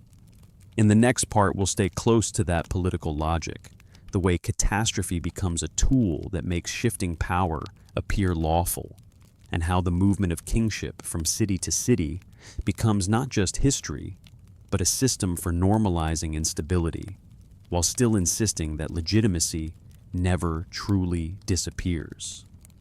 And maybe that's the strangest thing about the king list when you sit with it long enough. It isn't simply a list of rulers. It isn't simply a relic of ancient bureaucracy. It behaves like a mechanism for making instability feel lawful, a mechanism for taking the raw violence of political change, cities rising, cities falling, dynasties ending, and fitting it inside a single continuous story that never admits the story is breaking again. Because after the flood, the world is no longer allowed the innocence of origin. After the flood, everything is downstream. Everything is inherited. Everything is haunted by the knowledge that continuity can be severed. And so legitimacy can't just be a matter of force. It can't just be a matter of who wins, because if authority is only conquest, then the post-flood world becomes a world where power is naked, and naked power is unstable. Naked power has no language for obedience except fear. So the king list offers another language, not to deny warfare, not to deny rupture, not to deny that cities are smitten with weapons, but to insist that something else is also happening at the same time, something above the battlefield, something beyond the immediate violence. Kingship itself is moving, carried, taken, established, and the difference matters. Because the list does not simply say, this city conquered that city. It says something like, kingship was taken to, as if kingship is a substance, a portable legitimacy, a thing that can be relocated without being destroyed. And the effect of that is subtle, but enormous. It tells the audience the system is still intact. The system has shifted, yes. The system has relocated, yes. But the principle has not collapsed. The principle has moved. And that is exactly what you need in a world that remembers the flood. Because if the flood is the moment the ledger snapped, then everything after is written under the shadow of that snap. Everything after must be protected from snapping again. So you begin to understand why the king list cares so much about sequence, why it cares so much about where kingship is, why it keeps locating authority in a city, then relocating it elsewhere, then relocating it again. It's not only telling you who ruled, it's telling you that rule itself remains a single object, a single thread, a single mandate traveling across a landscape of competing city-states.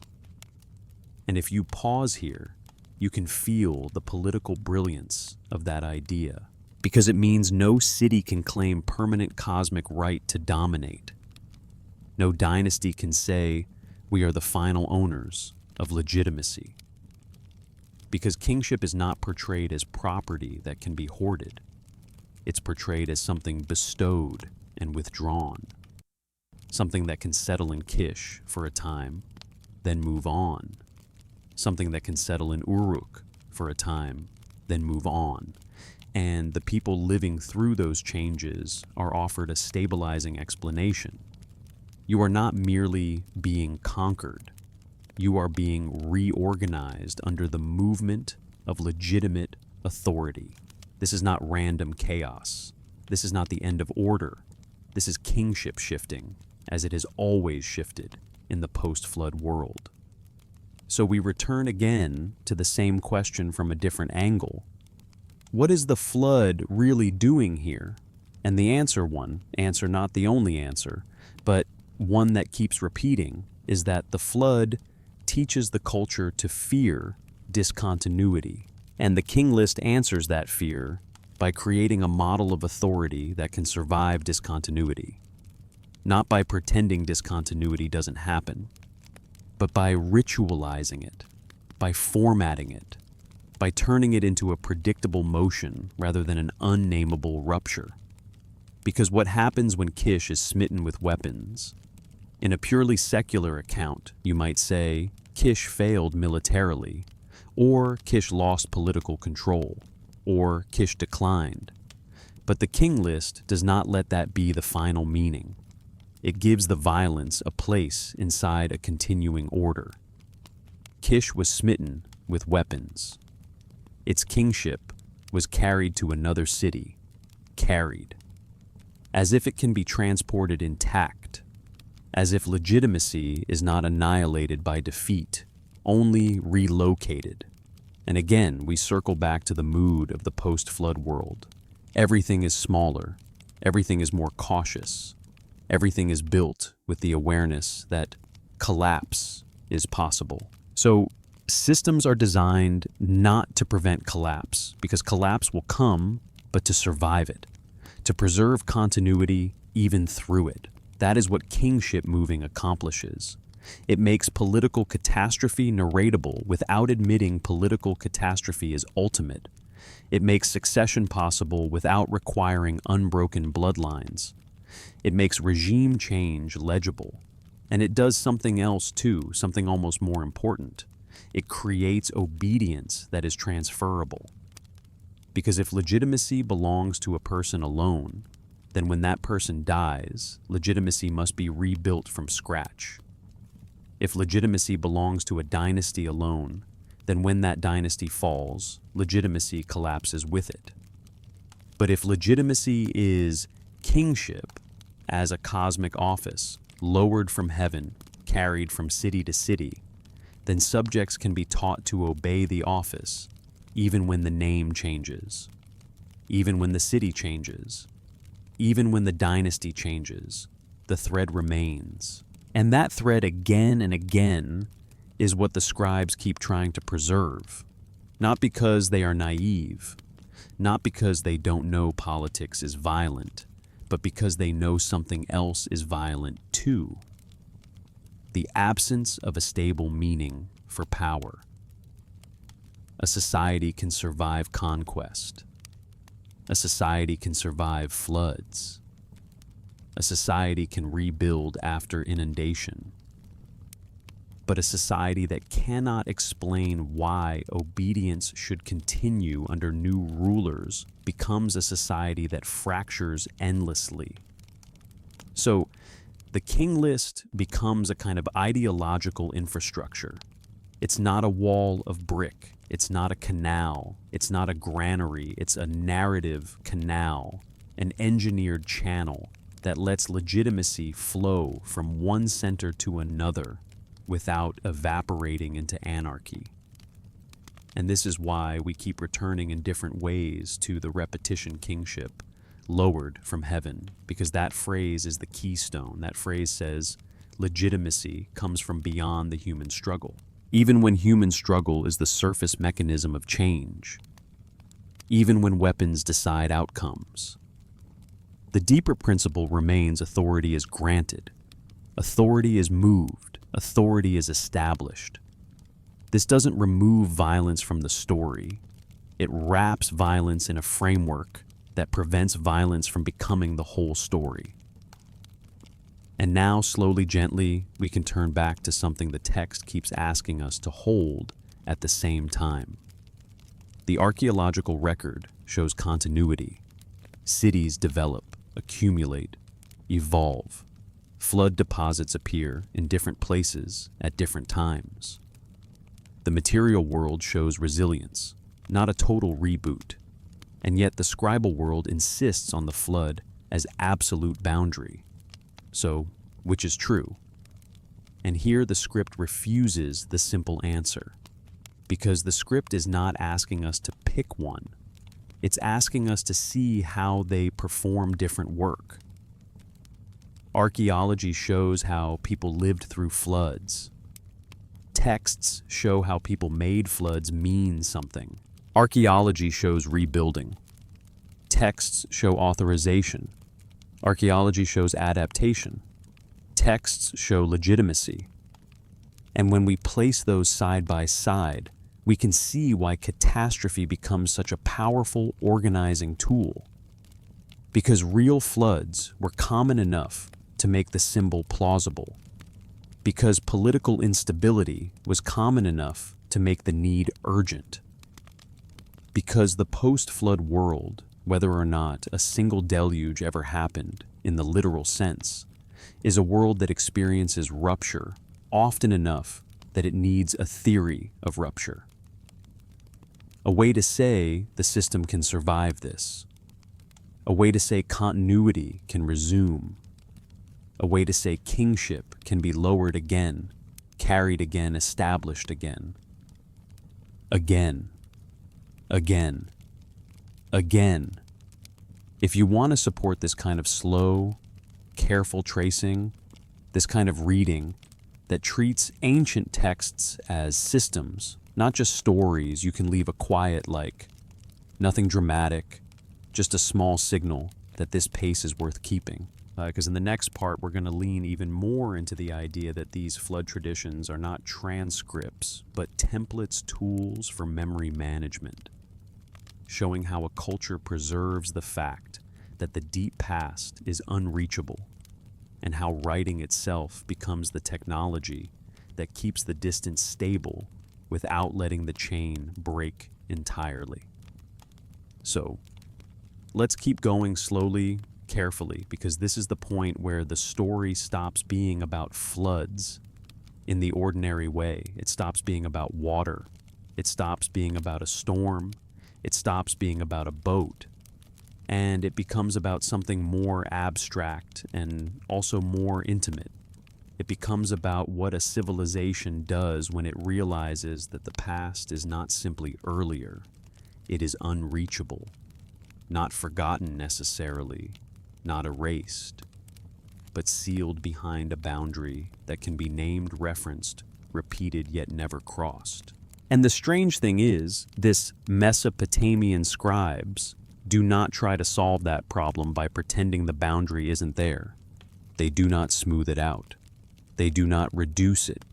They do not make the past continuous simply because continuity would be comforting. They preserve the discontinuity. They preserve it with bureaucratic calm. They preserve it with the emotional restraint of people who understand that the only way to live with rupture is to formalize it, to make it a feature of the system instead of a threat to the system. That's why the king list can say, "Then the flood swept over," and move on. Because the function of that line is not to immerse you in terror. It's to establish a rule that says everything before belongs to a different category of time, a different regime of reality, a different ledger. And now after that line, this ledger begins.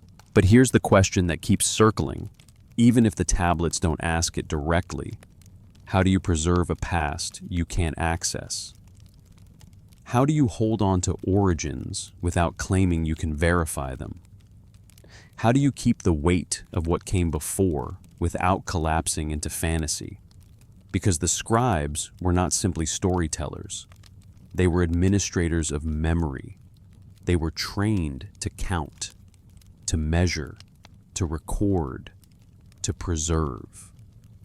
And that's what makes this so haunting. Because they use the same technologies of measurement lists, numbers, sequences to mark the point where measurement fails. They use the same calm tone of bookkeeping to point toward a world that cannot be booked. And if you sit with that long enough, it begins to look like a form of cultural intelligence. Not primitive confusion, not myth replacing history, but a sophisticated way of managing two kinds of knowledge at once. Knowledge that can be verified, and knowledge that cannot. The antediluvian section of the King List doesn't say, "Trust us, this is literal chronology you can check."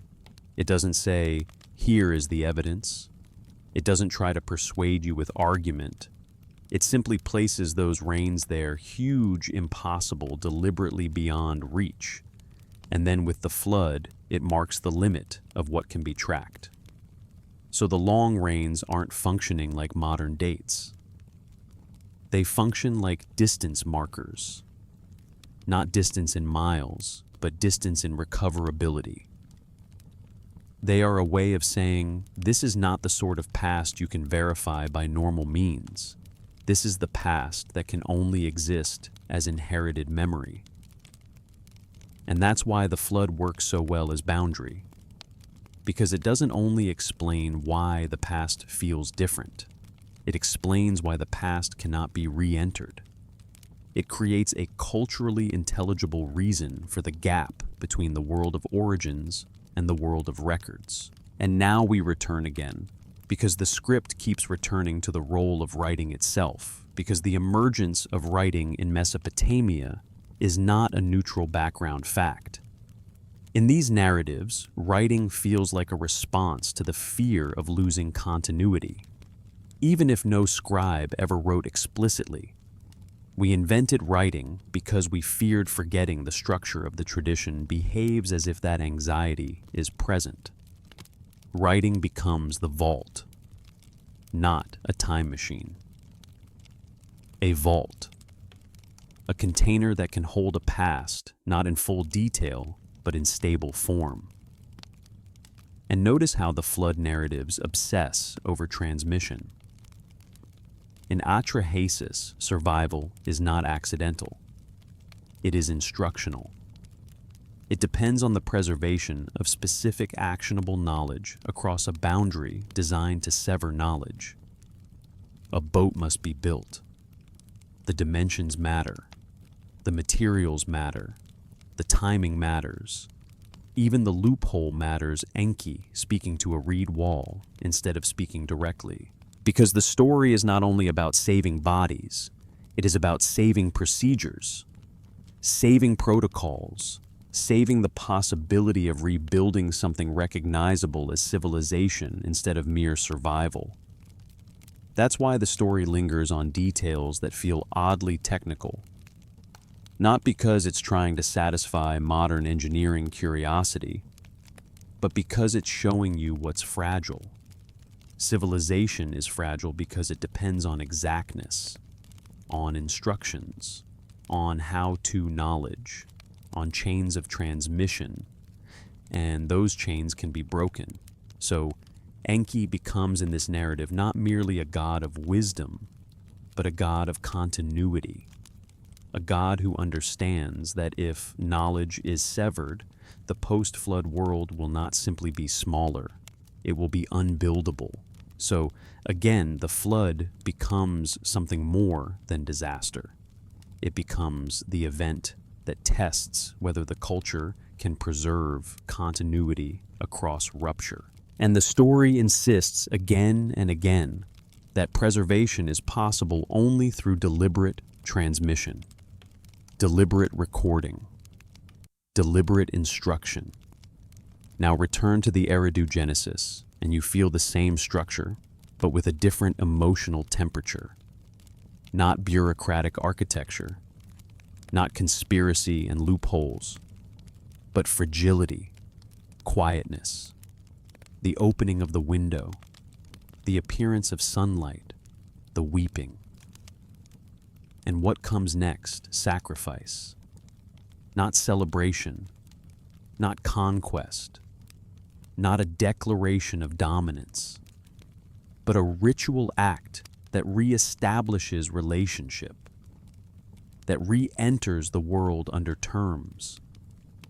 And those terms matter because they imply a post-flood world that is conditional, a world that allows life but does not guarantee it, a world where continued inhabitation requires protocol.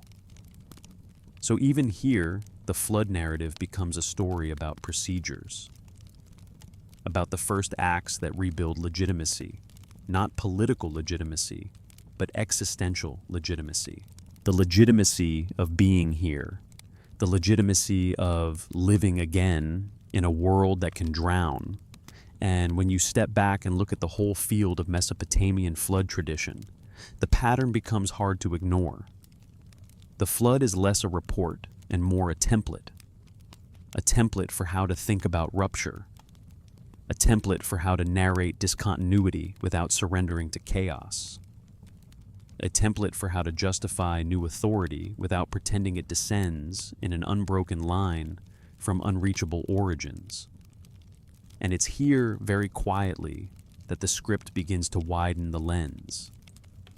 Because the flood template does not remain in Mesopotamia, it migrates, it travels, it becomes portable. And when it travels, it keeps the same shape. Not every detail, not every name, not every city, but the underlying structure. Before the boundary lifespans and reigns are vast. After the boundary, they compress. Before the boundary, the world is close to its origins. After the boundary, the world is living at a distance. Before the boundary, authority is immediate. After the boundary, authority must be reauthorized. That is why Hebrew tradition can inherit a flood framework and produce genealogies where pre-flood patriarchs live for centuries and post-flood lifespans decline. The pattern isn't an accident. It's the same template performing the same work, marking the past as different, marking the present as diminished, explaining why proximity to origin has been lost. And it's why Greek tradition can speak of ages of man, a golden age moving into an iron age where divine proximity recedes and human limitation increases. Again, the specifics differ. The structure remains, because the structure solves a universal cultural problem. How do you explain why the present does not feel like origin? How do you explain why the world seems to run under limits? How do you explain why authority, knowledge, and certainty feel constantly at risk? Catastrophe becomes the hinge. Not because catastrophe is the only thing that ever happens, but because catastrophe is a clean boundary, and boundaries are what memory needs when it wants to preserve distance. Now here's the loop we need to return to again, because the script keeps insisting on it. This is not necessarily about whether a single world-ending flood happened in literal geological terms. The question is why the scribes insisted on the flood as the dividing line. Why they preferred a story of severed time to a story of smooth continuity. Why they built their understanding of legitimacy on the idea that kingship must be lowered again. Because if you choose continuity, you also inherit a problem. You must justify every regime change as part of an unbroken line. And that is difficult in a world where cities rise and fall constantly, in a world where dynasties replace each other through warfare, in a world where floods and droughts and environmental shifts reorder settlement patterns. Continuity is fragile, so the flood boundary makes continuity manageable by allowing discontinuity to be narrated as legitimate. The break becomes not a failure, but a feature. And now we can feel the next turn coming. Because once you accept that flood tradition functions as a template for managing discontinuity, you start looking for where else that template appears in Mesopotamian culture, not only in the king list, not only in flood epics, but in the very way authority is conceptualized, in the way legitimacy is granted, in the way knowledge is stored, in the way ritual becomes a kind of operating system, repeated procedures that keep a world stable even when the founders are unreachable. And that brings us to the final part, because the deepest implication of all this isn't simply they feared floods. It's that they feared something else even more, a world where the chain breaks and cannot be restored, a world where authority has no language except force, a world where knowledge is lost and cannot be retrieved, a world where the past becomes not just distant, but meaningless. So in part 12, we'll return to the quietest, most unsettling possibility embedded in all of this. That these texts do not merely describe a civilization living after catastrophe, but a civilization learning how to function under permanent distance. Distance from origins. Distance from direct divine presence. Distance from the kind of certainty that mythic time pretends to offer. And we'll end where these tablets end, on the question that remains unanswered precisely because it cannot be answered by record keeping. What kind of authority withdraws without explanation and leaves behind only structure memory and the task of continuing anyway?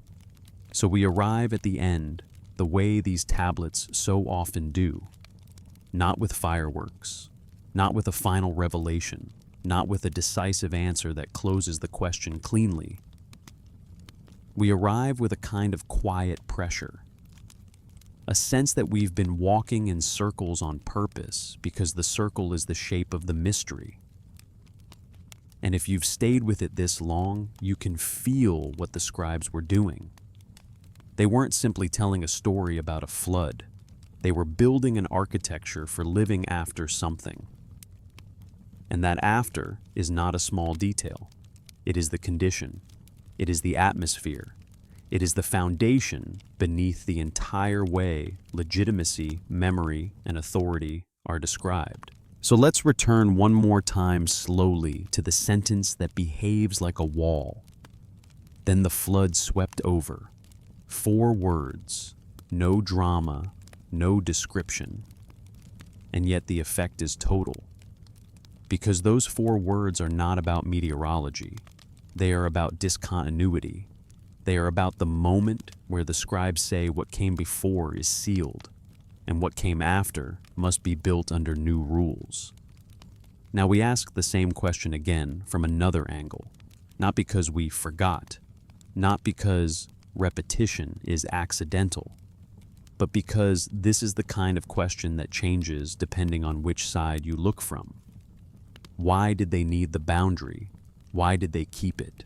Why did they preserve it across centuries of copying? Because it wasn't only describing a past catastrophe. It was doing political work in the present. It was doing psychological work. It was doing cultural work. A boundary event allows a civilization to explain why the deep past cannot be verified and yet must still be honored. It allows scribes to say, yes, there were rulers before. Yes, their reigns belong to a different scale of reality. Yes, you cannot check them. But the fact that you cannot check them is not a problem. It is the point. The boundary preserves distance. And by preserving distance, it also preserves legitimacy. Because if the past is unreachable, then no living dynasty can claim to have inherited power through an unbroken chain. No one can prove descent from those impossible rulers. No one can use the antediluvian world as a legal instrument. The flood prevents that. It keeps origins sacred and inaccessible at the same time. And that means the present can be organized without being crushed under the weight of an unprovable lineage. The scribes built a system where authority can be reauthorized. Kingship can be lowered again, not because power is invented out of nowhere, but because the chain broke. And when the chain breaks, legitimacy must come from a different channel. That channel is from heaven. That phrase repeats. Before the flood, after the flood, kingship descends, and the repetition matters because it signals a restart, a reboot, a system reinitialized. But at the same time, it's not a rejection of the past. It's an admission that the past cannot be used directly. So legitimacy becomes something like a ritual memory, a remembered procedure, a formula, a stable claim that can be repeated even when the origin itself cannot be audited. And this is where everything we've been tracing begins to converge. Because the flood boundary is not the only place where Mesopotamian texts preserve the same underlying pattern. A foundational authority is asserted. Then that authority withdraws into distance. Then the system continues anyway. The flood is one version of that pattern, but it starts to look like the entire worldview is built on it.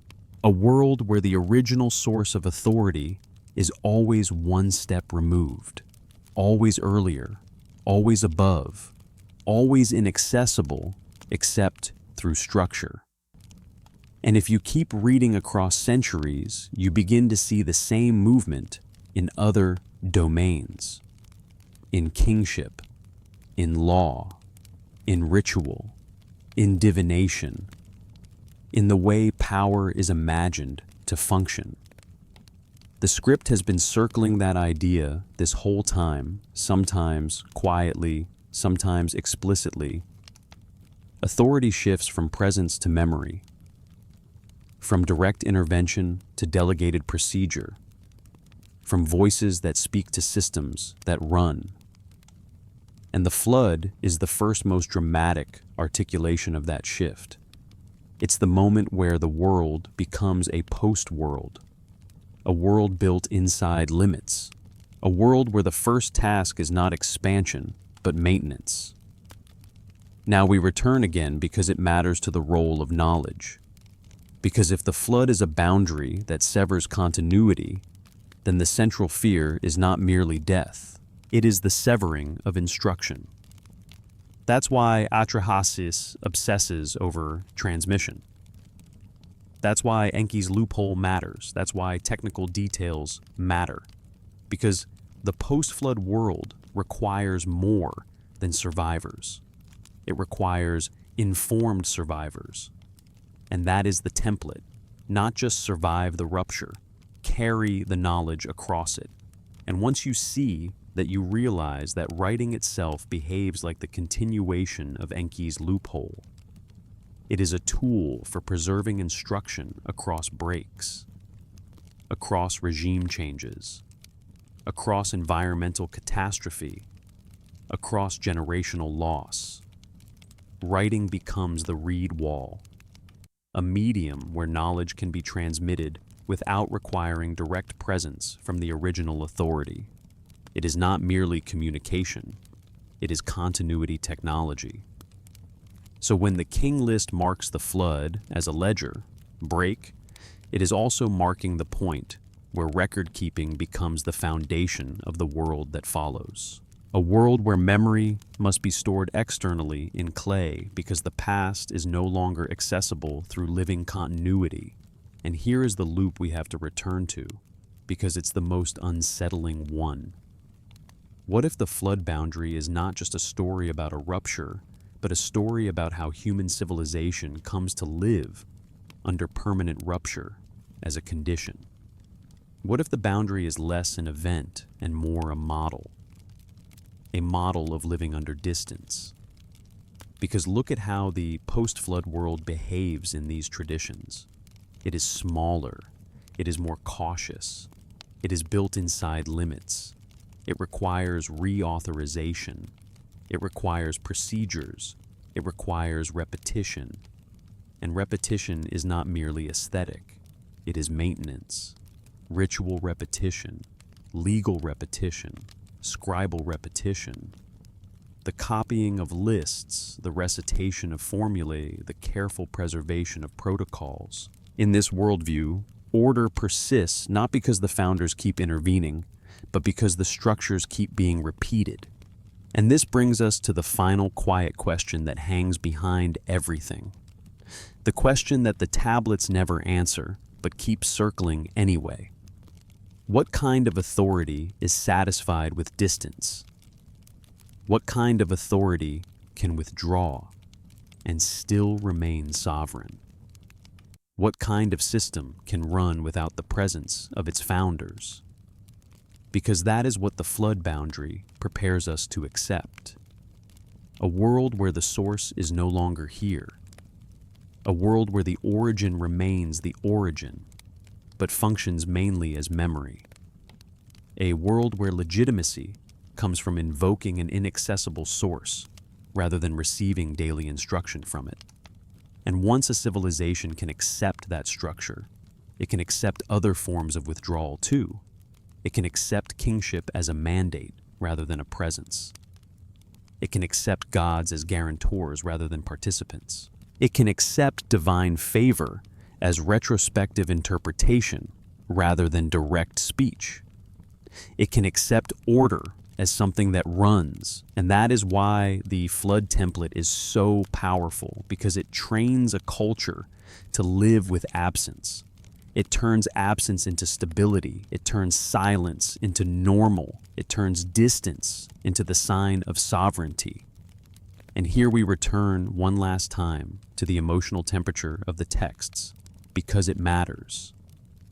These are not texts of triumph. Even when they describe restoration, they describe restoration with restraint. The Eridu Genesis does not celebrate. It weeps. It opens a window to sunlight, like sunlight is not guaranteed. It makes sacrifice like survival is conditional. Atrahasis does not depict the gods as wise and perfect.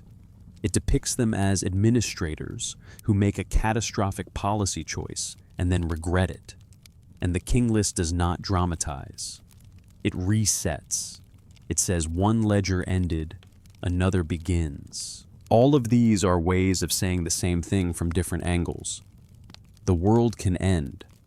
The world can be rebuilt. But it will not be the same. And the memory of that fact becomes a foundation.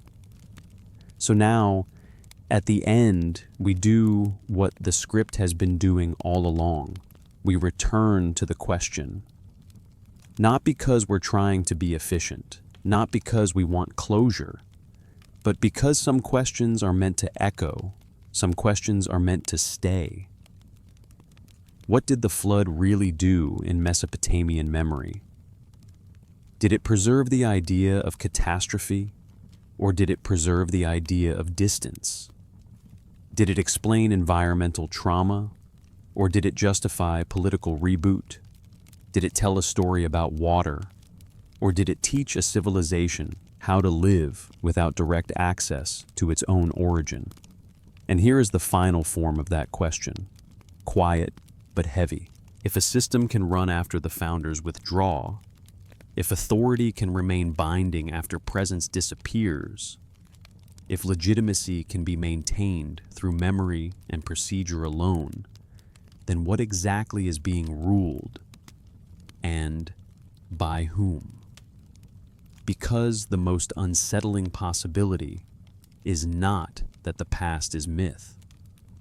The most unsettling possibility is that the past is being described as something that once had presence and then receded. And the scribes, the best record keepers the world had ever produced, did not record the moment of departure. They only recorded the world continuing. They recorded the system adapting. They recorded legitimacy being repeated. They recorded ritual being maintained. They recorded authority being invoked. And they did all of that while the origin remained unreachable. So we end where we began. Not with an answer, with a boundary, a sentence, a wall through time. Then the flood swept over, and after that wall, everything continues quietly, carefully, procedurally, inside the recognition that continuity is fragile, that knowledge must be preserved, that legitimacy must be reauthorized, and that the deepest past remains present only as memory. History doesn't always end loudly. Sometimes it ends the way the king list ends its first world, with a line, with a ledger closing, with no explanation. And the question remains pressed into clay and carried forward across millennia.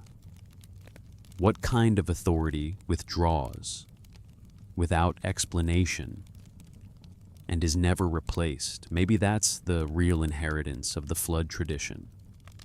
Not the story of water, but the story of absence and the strange human ability to keep building anyway.